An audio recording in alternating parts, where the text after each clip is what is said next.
इसीलिए कहते हैं प्यारे, जो कर लो अभी कर लो। अगर सत्संग मिला है, कथा मिली है, सेवा मिली है, तो प्यारे उसे कल पर मत छोड़ना, क्योंकि आज की गई सत्कर्म आपके प्रारब्ध बनते हैं। देखो, कर्म तो करना पड़ेगा, चाहे सत्कर्म करो या पाप कर्म करो। क्यों? क्योंकि ये इंसान कर्म करने ही आया है। अब कौन सा कर्म करना है वो आपके ऊपर निर्भर होता है। बेटा, बच्चों को बिठा लो।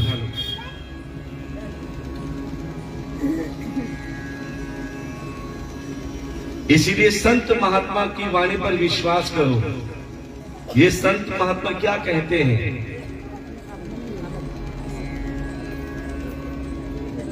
कि संसार में दो रास्ते होते हैं, एक परमात्मा की तरफ आता है और एक संसार की तरफ जाता है। अब बीच में सदगुरु सत्संग की कथा के माध्यम से तुम्हें बताते हैं कि अभी भी कुछ नहीं बिगड़ा, जब जागो तब सवेरा। भक्ति कभी भी की जा सकती है, ध्यान देना, लेकिन भक्ति का सबसे अच्छा समय कौन सा होता है?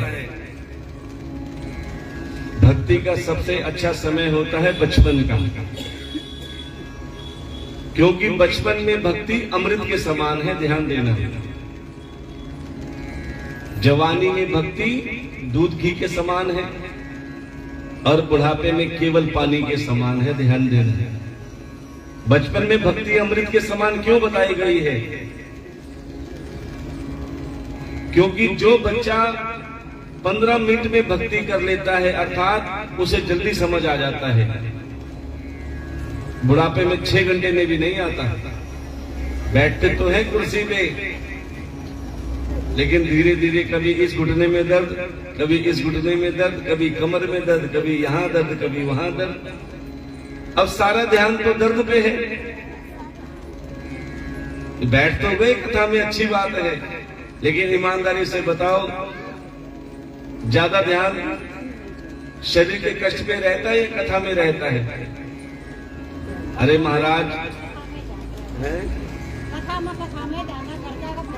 बिल्कुल बिल्कुल बिल्कुल। ये तो हमें कई भाई बंधु बताते हैं, बोले महाराज ये हमारी जो घर की लक्ष्मी है ना, घर में तो पट्टी बांध के बैठती है। प्रेम से बोलना पड़ेगा, जोर से बोलना पड़ेगा। राधे राधे।